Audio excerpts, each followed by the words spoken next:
Hello बच्चों, आज हम लोग इस वीडियो में जानेंगे, समझेंगे किससे के बारे में। हमने अभी तक क्या-क्या देखा? हमने देखा अभी तक इलेक्ट्रिक पोटेंशियल एनर्जी क्या होता है, इलेक्ट्रिक पोटेंशियल क्या होता है, पोटेंशियल डिफरेंस क्या होता है, डाइपोल के कारण पोटेंशियल किसी पॉइंट पे क्या होता है। ये सारा कुछ अभी तक देखे हम। लेकिन आज हम लोग इस वीडियो में देखने वाले हैं, जानने वाले हैं क्या, कि कोई भी डाइपोल को अगर एक्सटर्नल इलेक्ट्रिक फील्ड में, यूनिफॉर्म एक्सटर्नल इलेक्ट्रिक फील्ड में अगर रख दिया जाए, तो क्या होगा? उसपे क्या ऐसा उसके साथ क्या होगा, उसका बिहेवियर कैसा होगा, वो क्या करेगा, क्या शो करेगा, इस चीज को हम लोग देखने वाले हैं। तो यहाँ पे मेरा जो आज का टॉपिक है वो है introduction dipole energy in electric. ये है मेरे पास आज का टॉपिक। ये देख रहे होंगे आप, यहाँ पे आपको दिख रहा होगा। हम्म,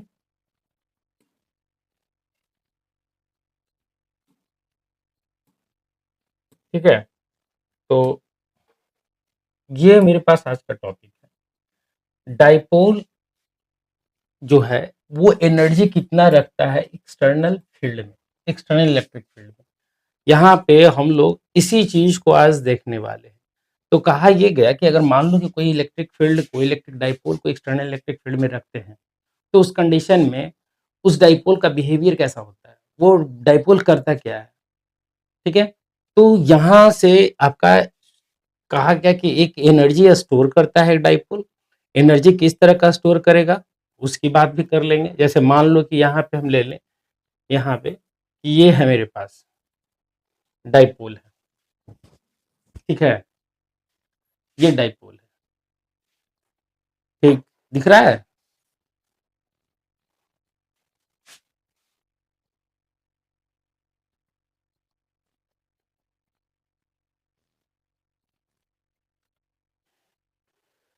ये डाइपोल है। अब इस डाइपोल को एक्सटर्नल इलेक्ट्रिक फील्ड में रखें, तो इस पर, इस चार्ज पे फोर्स लगेगा ऊपर की ओर, क्यू इंटू ई।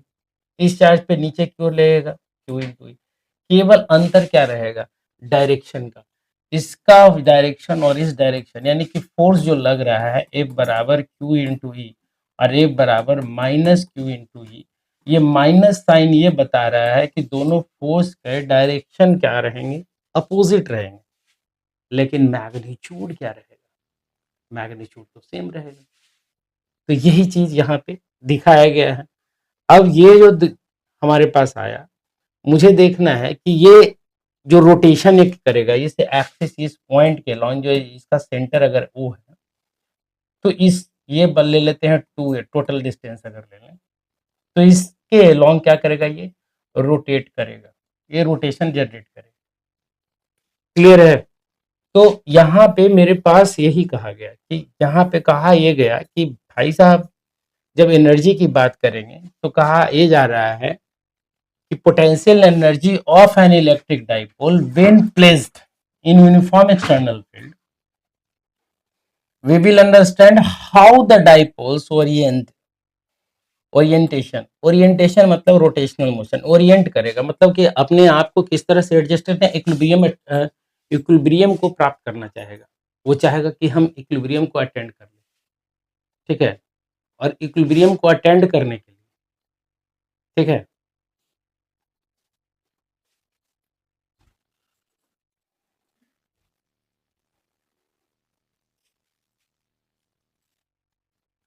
हाँ, तो बोला ये गया था। तो यहाँ पे भी देखिए, तो ये चीज जो दिख रहा था, यहाँ यहाँ से चलते हैं।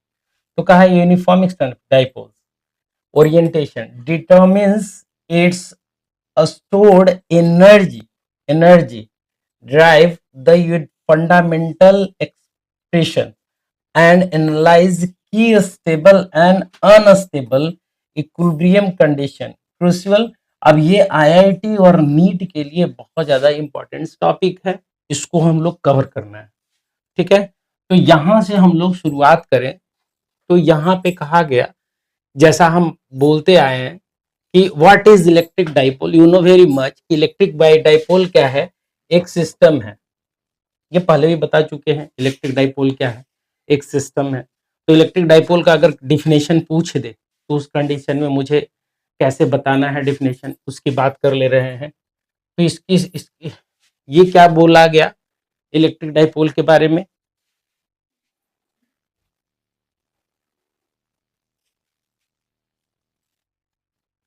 हाँ, तो बोला ये गया था। तो यहाँ पे भी देखिए, तो ये चीज जो दिख रहा था, यहाँ यहाँ से चलते हैं। तो कहा uniform external dipole orientation determines it's stored energy drive the fundamental expression and analyze key stable and unstable equilibrium condition crucial। अब ये आईआईटी और नीट के लिए बहुत ज्यादा इंपॉर्टेंट टॉपिक है, इसको हम लोग कवर करना है। ठीक है, तो यहां से हम लोग शुरुआत करें। तो यहाँ पे कहा गया, जैसा हम बोलते आए हैं कि what is electric dipole, you know very much. Electric by dipole क्या है, एक सिस्टम है। ये पहले भी बता चुके हैं इलेक्ट्रिक डाइपोल क्या है, एक सिस्टम है। तो इलेक्ट्रिक डाइपोल का अगर डिफिनेशन पूछ दे तो उस कंडीशन में मुझे कैसे बताना है डिफिनेशन, उसकी बात कर ले रहे हैं। तो इसकी ये क्या बोला गया इलेक्ट्रिक डाइपोल के बारे में।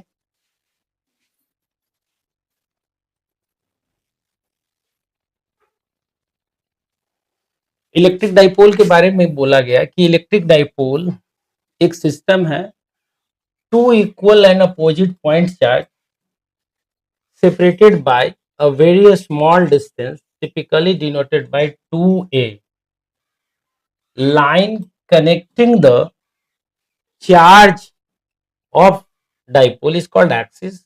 This simple model is। अब यहाँ पे ये मेरे पास बता दिया कि एक्सटर्नल इलेक्ट्रिक फील्ड में, और ये अंडरस्टैंडिंग जो है किसके लिए है, तो एटम्स एंड मॉलिक्यूल्स के लिए। तो डाइपोल पढ़ने की जरूरत क्यों है, क्या कारण है, क्या जरूरत था। तो जरूरत ये था कि हम जब मॉलिक्यूलर लेवल पे मॉलिक्यूल्स के बारे में सोचते हैं तो NaCl डाइपोल मोमेंट जीरो नहीं होगा। लेकिन जिस किसी का डाइपोल मोमेंट जीरो होता है तो पता है पानी में नहीं होता, उसको कहा जाता है नन पोलर। यहाँ पे जरूरत इसलिए था। अब रही बात, यहाँ से हम लोग नेक्स्ट पेज पे चले जाए। तो यहाँ पे मेरे पास कहा गया इलेक्ट्रिक डाइपोल मोमेंट वेक्टर है, पी के बारे में बता दिया कि पी क्या था मेरे पास, पी बराबर क्यू इंटू टू ए है। ये सारा कुछ हम एक बार फिर से एक तरह से, और इसका यूनिट क्या था ये बता दिया गया। अब चलते हैं इसके एक्सटर्नल, जब इसको एक्सटर्नल इलेक्ट्रिक फील्ड में अगर हम रख देते हैं, ठीक है, तो क्या होता है। अगर एक्सटर्नल इलेक्ट्रिक फील्ड में रख दें तो क्या होगा।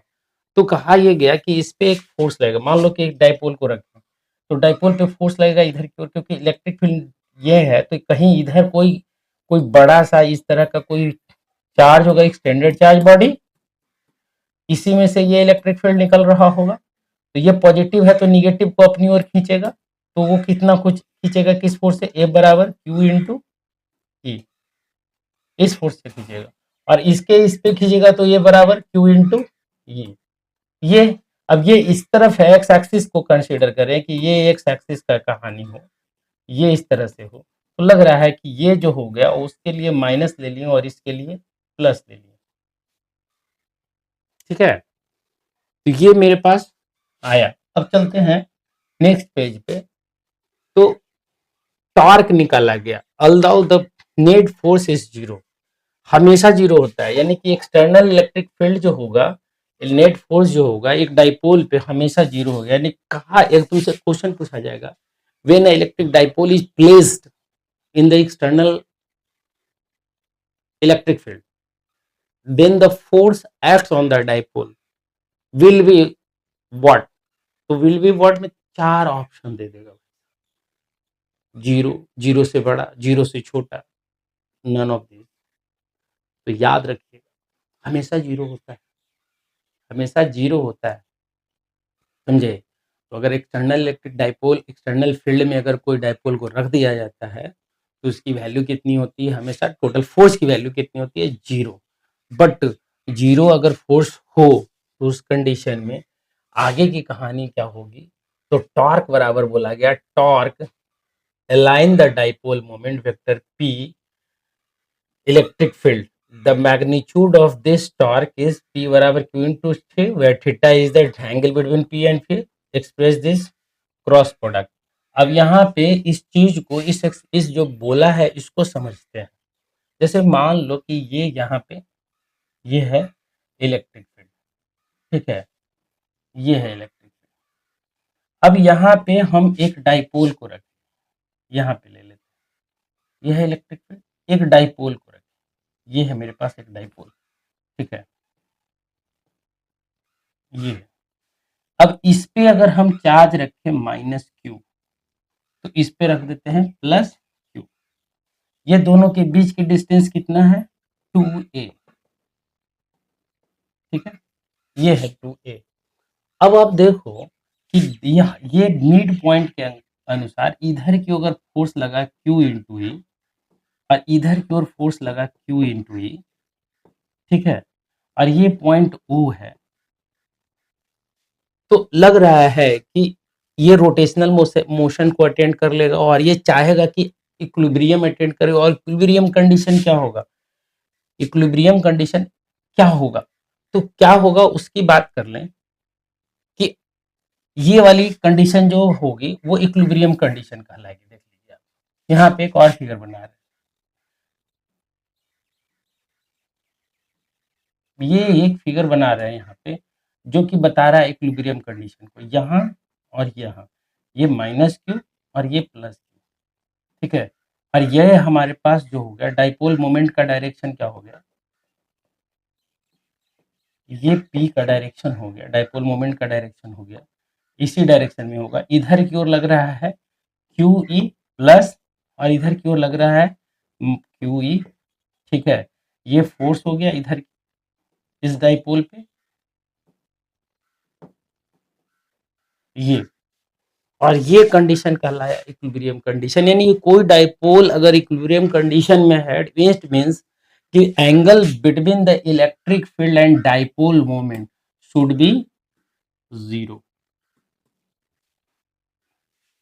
याद रखिएगा, this is called equilibrium condition of the dipole and dipole always want to attend this condition, हमेशा इसी कंडीशन को अटेंड करना चाहता है।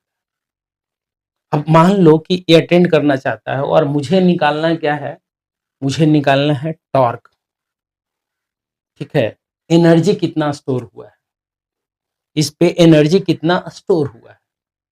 तो एनर्जी कहने का मतलब क्या होता है, कैपेसिटी टू डू वर्क।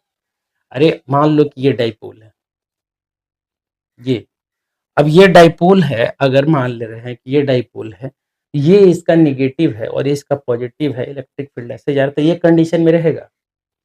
अब मान लीजिए कि इसको हम फिक्स कर दें या इसको फिक्स कर दें, इसी को फिक्स कर लेते हैं, जिसको आपको फिक्स करना है उसको फिक्स कर लीजिए। कोई एक चार्ज फिक्स है, कंसीडर करना है, एक चार्ज फिक्स है, ये वाला फिक्स है, अगर ये फिक्स है तो हम इसको अगर यहाँ से ऐसे घुमाएं इस तरह से, और घुमाने के बाद जैसे ही छोड़ेंगे वो क्या करेगा, वापस इसी कंडीशन में आएगा कि नहीं आएगा, क्योंकि हमेशा इसी कंडीशन में रहना चाहता है, दिस इज इक्विलिब्रियम कंडीशन। जैसे ही इसको हम घुमाएंगे ये क्या करेगा, फिर अपने आप को इस कंडीशन में ले आएगा, इस पॉइंट के अलोंग क्या करेगा, ये रोटेशन करेगा। अगर नहीं घुमाते तो यहाँ पे अगर हम ऐसे घुमाए तो इस पे फोर्स लगेगा किधर की ओर, ऊपर की ओर, और इस पे फोर्स किधर की ओर लगेगा, नीचे की ओर। तो अबाउट मिड पॉइंट ये क्या करेगा, रोटेशन अटेंड कर लेगा, बिल्कुल करेगा। तो हमारे पास ये इक्विलिब्रियम कंडीशन कहलाया, इसी एक कंडीशन को अटेंड करना चाहता है डाइपोल। हम क्या किए, डाइपोल को थोड़ा रोटेट कर दिए, ठीक है, रोटेट कर दिए, ये हो गया। अब ये जो कंडीशन हो गया तो पी का डायरेक्शन तो ये होगा और इलेक्ट्रिक फील्ड ये है, तो दोनों के बीच का एंगल ये थीटा हुआ, हाँ या ना, बिल्कुल होगा। अब आप खुद सोचिए कि जब ये थीटा है, ये थीटा है यहाँ पे, तो ये मेरे पास क्या आ गया, ये मेरे पास पी का डायरेक्शन हो गया, क्लियर है, ये पी। और अगर मेरे हम यहाँ पे बोले पी का डायरेक्शन तो ज्यों का त्यों रहेगा, पी का डायरेक्शन तो यही रहेगा, इलेक्ट्रिक फील्ड ऐसे है, तो ये एंगल थीटा, तो ये एंगल थीटा और ये थीटा, तो ये कितना हो जाएगा, आप खुद सोचिए और बताइए हमको।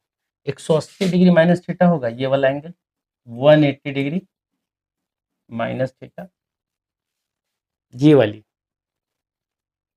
ठीक है, 180 डिग्री माइनस थीटा। तो उस कंडीशन में ये थीटा 180 डिग्री, तो ये वाला एंगल कितना हो जाएगा, थीटा होगा। क्लियर है। अब इस एक्सिस के अलोंग हम टॉर्क निकालते हैं, टॉर्क। तो टॉर्क में कहा गया है कि अगर कोई पॉइंट है, यहाँ पे एक रॉड है और इसके अलोंग अगर फोर्स लगाते हो ऐसे, तो ये जो पोजिशनल वेक्टर है ये थीटा, तो आर ये ले लेते हैं और ये फोर्स है, तो आर क्रॉस एफ लेते हैं, तो टॉर्क बराबर होता है आर क्रॉस एफ या आर एफ साइन थीटा। ये है टॉर्क का फॉर्मूला, जो कि हम पिछले क्लास में बता चुके हैं। पिछले क्लास में मेरा ये हो चुका है, बताया जा चुका है। ठीक है, तो इस कंडीशन के लिए अगर ले तो हमारे पास जो वैल्यू जो आएगा, टॉर्क का जो वैल्यू आएगा, वो टॉर्क क्या का वैल्यू क्या आया, पी ई साइन थीटा, या टॉर्क बराबर पी क्रॉस ई, ये आया था टॉर्क का।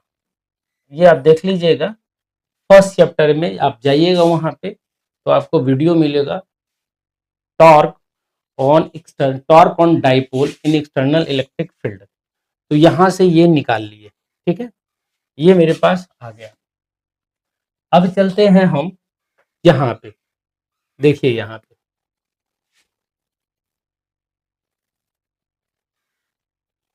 ये है मेरे पास। अब देखो तो आप कि थोड़ा सा भी एंगल अगर हम theta 0 degree, theta 1 degree, P cos theta अगर ले लें, कॉस कहने का अर्थ है क्या, वो समझ लीजिए आप।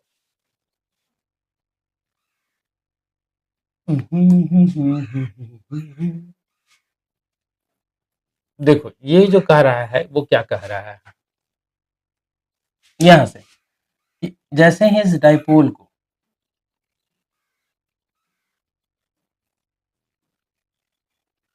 इस डाइपोल को, ये डाइपोल है मान लो, इक्विलिब्रियम कंडीशन में नहीं है, किसी भी कंडीशन में मान ले रहे हैं, ये प्लस क्यू और ये माइनस, ये डायरेक्शन हो गया पी का। ठीक है, ये इधर माइनस क्यू ले रहे थे प्रीवियस वाले केस में, इधर माइनस ही लेते हैं। ठीक है, माइनस क्यू और इधर प्लस।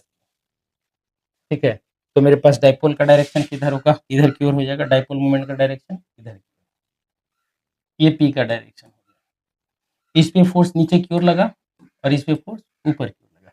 मान लो कि ये वाली कंडीशन से थोड़ा सा थीटा डिग्री से लिंट करता है, थोड़ा सा थीटा डिग्री से घूमता है। अगर यहाँ पे हम ले लें ये थोड़ा सा थीटा से डी थीटा होता है, तो ये एक एंगुलर डिस्प्लेसमेंट होगा कि नहीं होगा, ठीक है, एंगुलर डिस्प्लेसमेंट होगा।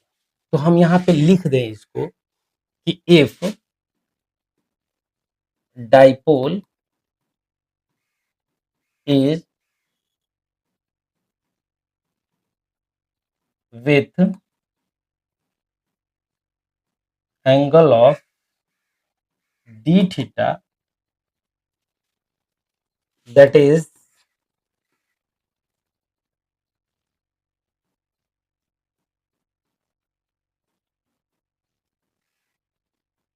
Angular displacement, then the work done is dw। तो वर्क डन कितना हो जाएगा मेरा, dw। तो टॉर्क बराबर क्या निकल के आएगा, टॉर्क बराबर क्या निकल, सॉरी, वर्क बराबर क्या निकल के आएगा, वर्क बराबर dw बराबर क्या आएगा, टॉर्क इंटू डी थीटा, ये आएगा।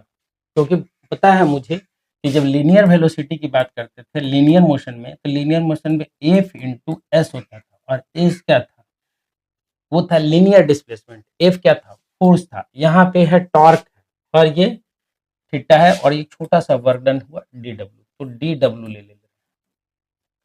टॉर्क का वैल्यू निकाले हैं कितना, P E sine theta into D theta, torque का। ठीक है, डी डब्ल्यू ले लेते हैं, थीटा 1 से किसी थीटा 2 तक गया, P E sine theta into D theta, integration. ठीक है, थीटा 1 से कहां तक, थीटा 2 तक। डी डब्ल्यू, ठीक है, तो डी डब्ल्यू का इंटीग्रेशन कितना हो जाएगा, डब्ल्यू ले लेते हैं, डब्ल्यू, ठीक है, कहाँ से कहाँ तक गया है, थीटा 1 से थीटा 2 तक, बराबर ले लेते हैं।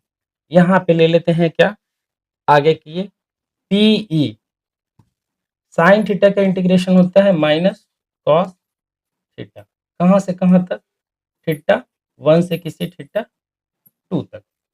अब आप देखो कि ये जो मेरे पास है, थीटा 1 से थीटा 2 तक की बात कर रहा है, यहाँ पे हम ले लेते हैं आगे, तो यहाँ पे लिखें W theta 2 minus W theta 1 equal to PE, यहाँ पे साइन थीटा 2, तो क्या आ जाएगा मेरे पास, अंदर में क्या आएगा, minus sine, sorry minus cos theta 2 minus minus cos theta 1, मतलब कि PE cos theta 1 minus cos theta 2, ये आ गया W theta 2 minus W theta 1, ये आया मेरे पास एक्सप्रेशन, ठीक है, ये आ गया। अब रही बात कि ये जो आ रहा है एक्सप्रेशन, तो हम एनर्जी को कहीं तो थीटा 1 को कहीं ना कहीं हमको लेना पड़ेगा, थीटा 1 जीरो लेना पड़ेगा, 90 डिग्री मेजरमेंट करने का तरीका क्या होता है, हम लोग पढ़े हैं, तो उसमें एक पढ़े थे कि एनर्जी जो होता है कभी निगेटिव नहीं हो सकता है, लेकिन पोटेंशियल एनर्जी निगेटिव की बात करते हैं, तो पोटेंशियल एनर्जी यहाँ पे भी पोटेंशियल एनर्जी ही देखेंगे, क्योंकि यहाँ पे काइनेटिक एनर्जी को नहीं, पोटेंशियल एनर्जी की बात कर रहे हैं, तो पोटेंशियल एनर्जी पॉजिटिव भी हो सकता है, नेगेटिव भी हो सकता है और जीरो भी हो सकता है, ठीक है, तो ये वाली जब स्थिति रहेगी तो यहाँ पे हमारे पास क्या आ जाएगा, तो नेक्स्ट पेज पे चलते हैं, यहाँ पे तो देखो, तो यहाँ पे क्या आ जाएगा मेरे पास, P cos theta 1 minus cos theta 2, अब हम थीटा 1 को, अगर 1 को, ये वाला कंडीशन जो इस कंडीशन में है, ये 90 डिग्री है, तो थीटा 1 को अगर 90 डिग्री कर लेते हैं, ठीक, और थीटा 2 जो होता है किसी थीटा के बराबर हो जाए, ठीक, तो हमारे पास जो डी डेल्टा डब्ल्यू आया है, जो कि किस रूप में है, W theta 2 minus W theta 1, ये जो आया है वो किसके बराबर हो जाएगा, पीई कॉस 90 डिग्री थीटा 1, तो कॉस 90 डिग्री माइनस क्या हो गया, कॉस थीटा होगा, यहाँ पे W2 W1 यहाँ पे ले रहे हैं,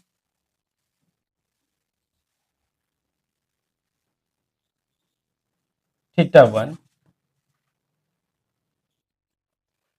पीई, देखो तो यहाँ पे इसकी वैल्यू cos 90 की वैल्यू क्या आता है, जीरो, तो यहाँ पे ये जीरो पूरा हो जाएगा, ये जीरो, तो केवल क्या बच जाएगा, माइनस कॉस थीटा होगा।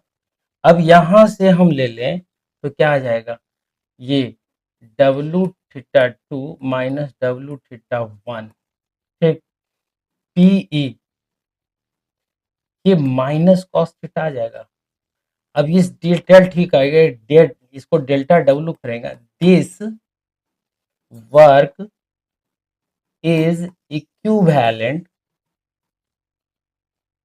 to energy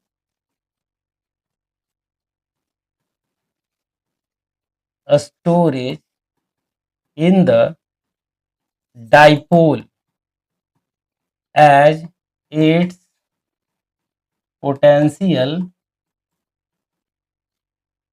energy, समझ में आ रहा है। अब यहाँ पे ये देखो, तो ये जो आया मेरे पास, ये कह रहा है कि ये एनर्जी जो है पोटेंशियल एनर्जी के रूप में, यही that is delta U, energy की बात कर ले तो यू से डिनोट करें, तो डेल्टा यू बराबर हमारे पास क्या निकल के आया, माइनस पीई कॉस थीटा आया, ये आ गया मेरे पास value minus P cos theta, यानी कि डेल्टा यू बराबर माइनस पी डॉट ई, ये लिख सकते हैं, यानी डॉट प्रोडक्ट हो गया। क्लियर है ये। अब रही बात कि मैक्सिमम एनर्जी कितना होगा, तो हम यहाँ पे देख लेते हैं, डाइपोल के पास मैक्सिमम एनर्जी की बात कर ले, तो मैक्सिमम एनर्जी कितना हो जाएगा, तो मैक्सिमम एनर्जी, अब ये बताओ कि मैक्सिमम एनर्जी कब होगा। अब ये इलेक्ट्रिक फील्ड है, ये इलेक्ट्रिक फील्ड है, ये मेरे पास है, और एक डाइपोल को अगर पॉजिटिव निगेटिव टर्मिनल यहाँ, निगेटिव पोल यहाँ रहे और पॉजिटिव यहाँ रहे, तो ये वाला कंडीशन क्या कहलाएगा, मैक्सिमम एनर्जी होगा, क्योंकि ये चाहेगा कहाँ जाना, यहाँ पे, और ये कहाँ जाना चाहेगा, यहाँ पे। तो इस कंडीशन में मैक्सिमम एनर्जी होगा, यानी कि इसके और इसके बीच का एंगल कितना हो जाएगा, क्योंकि डाइपोल मोमेंट का डायरेक्शन क्या आ जाएगा, ये वाला हो जाएगा ना डाइपोल मोमेंट का डायरेक्शन। अगर यहाँ माइनस क्यू रहे और यहाँ प्लस क्यू रहे, तो ये वाली कंडीशन मैक्सिमम अनस्टेबिलिटी को दिखाएगा, और मैक्सिमम अनस्टेबिलिटी मतलब कि मैक्सिमम एनर्जी। तो ये वाली जो कंडीशन है, उस कंडीशन में क्या हो जाएगा, ये जो कंडीशन है ये कहलाएगा थीटा कितना हो जाएगा, तो थीटा यहाँ पे हम लिखे मैक्सिमम एनर्जी, तो थीटा बराबर कितना लिखे हम, ये 180 डिग्री दोनों के बीच हुआ।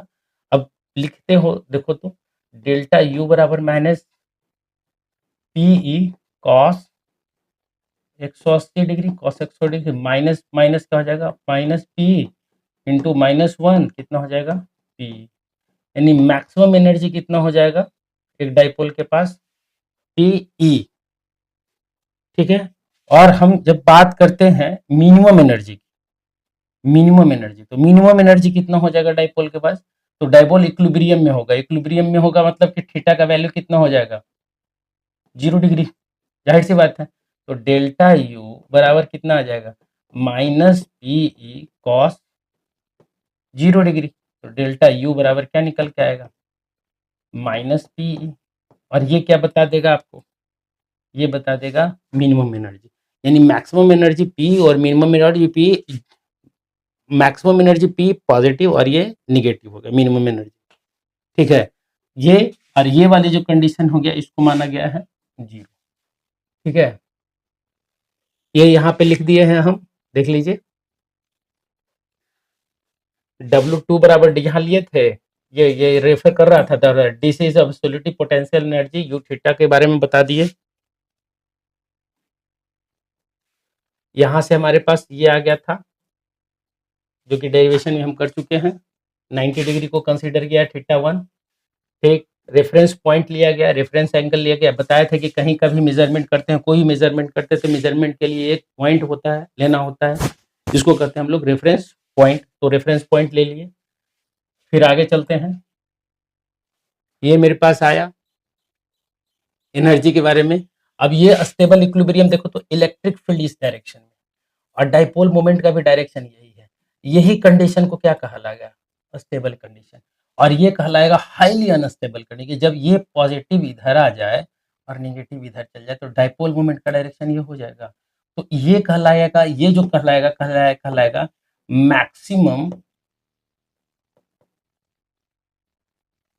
पोटेंशियल एनर्जी, और ये कहलाएगा मिनिमम, और मिनिमम पोटेंशियल कितना था, माइनस पी, और मैक्सिमम कितना था, प्लस पी। ठीक है, ये देखिए यहाँ पे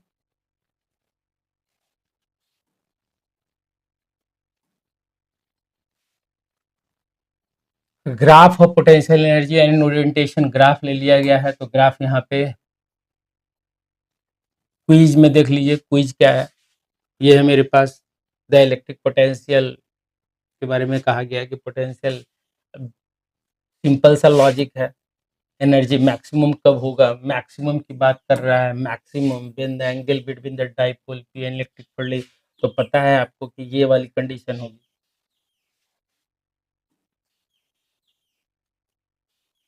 ये सारा कुछ हो गया मेरे पास। तो ये हमारा, अब इस पर जो क्विज होता है वो क्यूज को देखना चाहेंगे तो आप लोग देख सकते हैं कि इस पे कैसा कैसा किस तरह का क्विज बनता है। ठीक है, तो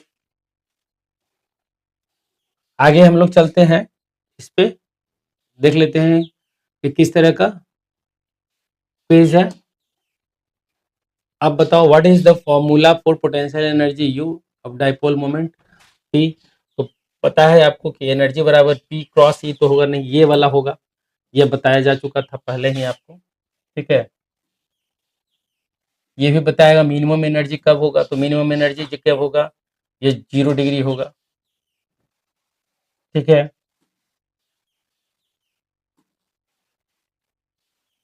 कह रहा है कि ओरिएंटेशन थीटा पोटेंशियल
बंद हो गया।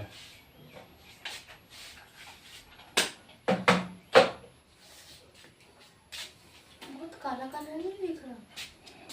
हाँ, बहुत ज्यादा, इसको हटा के एक बार रखें। दोनों लाइट जला के रखो।